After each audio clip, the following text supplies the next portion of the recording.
Assalamualaikum warahmatullahi wabarakatuh. Apa kabar anak-anak ibu semua?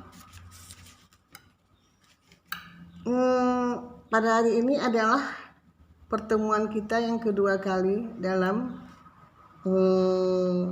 belajar bahasa Inggris melalui Zoom online.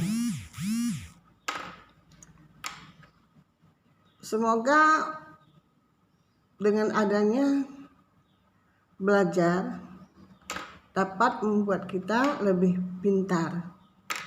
Karena keadaan sekarang ini COVID, terpaksa kita belajarnya melalui Zoom. Tapi percayalah, kalau kita ingin pintar, pasti kita pintar. Tapi jangan lupa kita usaha. Baiklah, untuk mempersingkat waktu, kita kembali ke pelajaran kita semalam di halaman 1 tentang English Grammar, tata bahasa Inggris, yaitu tentang pemakaian to be.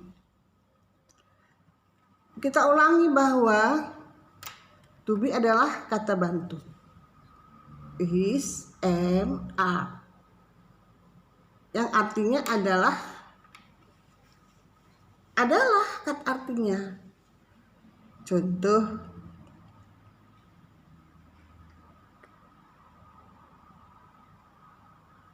dalam kalimat I am thirsty, saya adalah haus. Saya haus sama.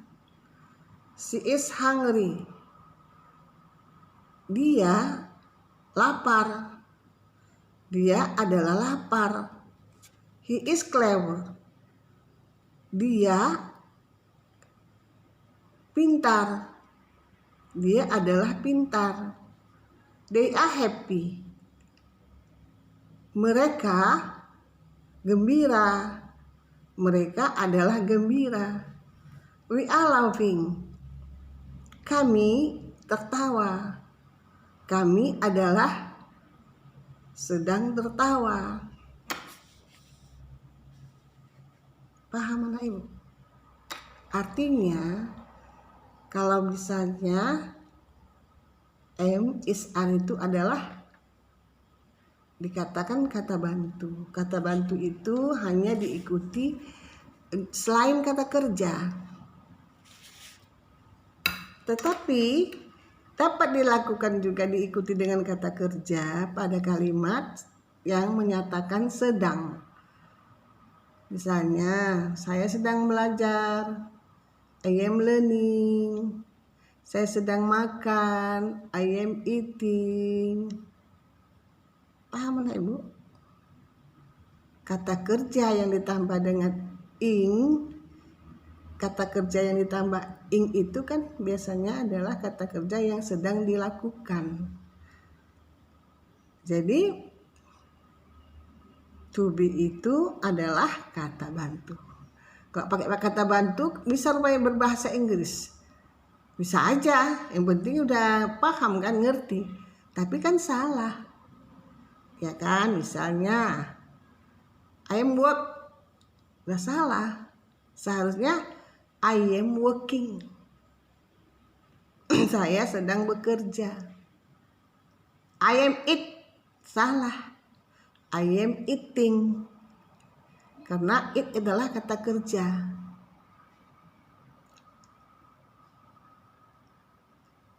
I am cook, salah. I cook, seharusnya. Karena cook adalah kata kerja. Selain daripada kata kerja, dipakailah to be-nya is, am, are. Pada kalimat apa? Pada pokok kalimat apa yang dia diiringi dengan are atau is atau am pada kalimat pokok kalimatnya, subjeknya, pokok kalimat itu subjek ya. Subjeknya I. Pasangannya am, he untuk laki-laki. Kata ganti pokok kalimat untuk laki-laki. Pokok kalimat dikatakan subjek. Kata ganti untuk laki-laki he. Jadi he is hungry. Dia lapar. He angry. Salah. He is angry. Dia lapar. Jadi kalau kita bicara salah kan, mana orang jadi nanti keningnya begini, apa sih katanya kan gitu. Makanya di dalam belajar bahasa Inggris itu kita harus tahu grammar. Belajar bahasa Inggris itu adalah harus semua kemampuan yang kita pelajari. Tahu grammar, susunan kata kan, grammar itu susunan kalimat kan. Jadi harus tahu juga kita yang mana subjek, harus tahu juga kita mana yang nggak pakai to be, yang pakai to be. Tapi nanti kalau kita conversation every day, kalau kita udah tahu dasar-dasar daripada grammar itu, no problem. It is easy to communication, you know.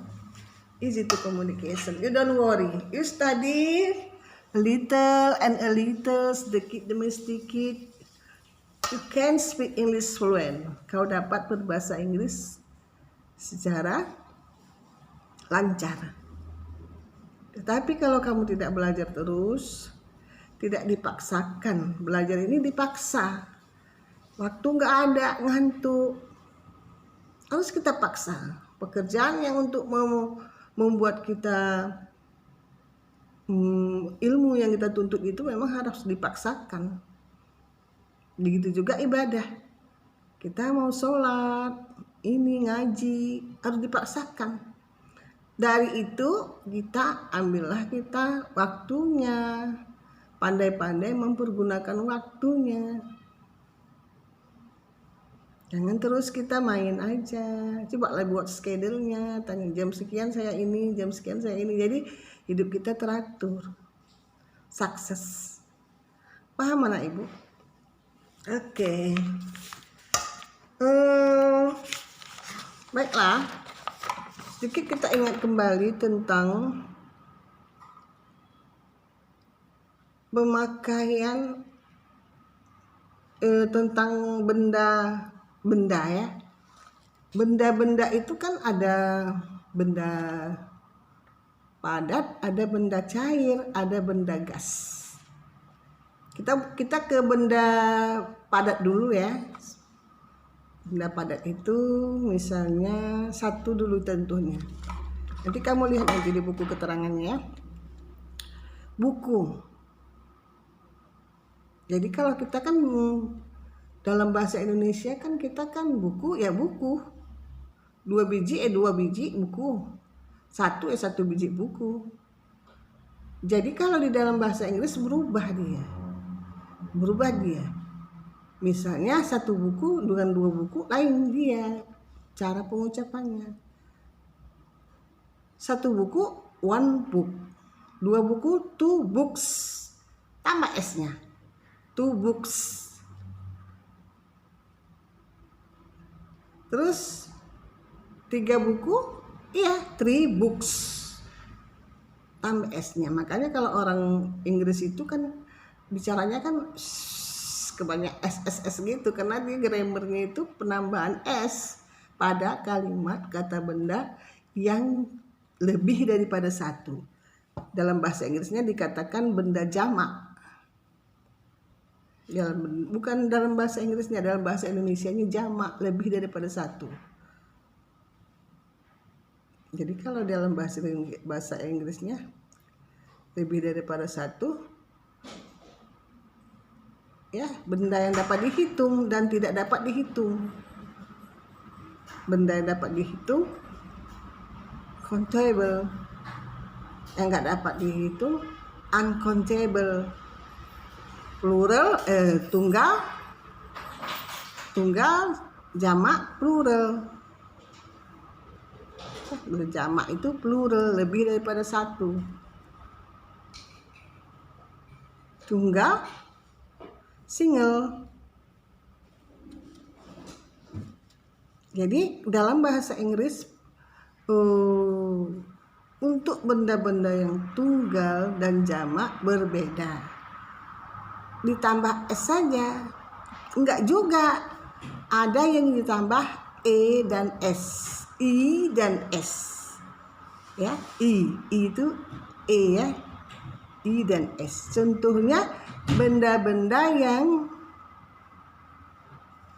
akhir katanya itu berakhiran O. Benda itu yang berakhiran O itu penambahan kata jamaknya tambah IS. Misalnya apa aja tuh benda-benda yang IS itu yang jamak itu yang berakhiran O? Banyak ya.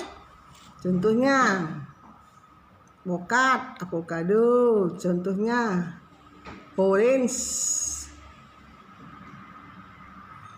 Jadi ada yang tambah O, avocado jadi avocados, avocados. Baru apalagi benda yang berakhiran O, mingus ya, minggu bukan minggu ya, mingus. Baru lembu, bablos. Tengok di halaman kedua ada di situ ibu tulis ya. Kemudian kata petunjuk this dan that-nya pun juga berubah. Di dalam kalimat tunggalnya this is a book.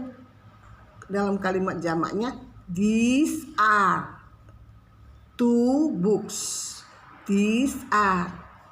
Untuk kata benda ini, untuk kata benda itu those. That ya, that. Kalau tunggal, kalau jamak those. That is, those are. Kalau jamak dia pakai are. Tahu kan are? Ya di situ ya. Oke, sampai situ dulu ya. Jadi tadi kita belajar tentang benda yang tunggal dan benda yang jamak dan kata petunjuk this dan that. Nanti kita kapan-kapan kita sambung kembali untuk membuat kalimat positif, kalimat negatif, kalimat interrogatif. Kalimat positif, kalimat pertanyaan. Kalimat negatif, kalimat menidakkan. Kalimat interrogatif, kalimat tanya.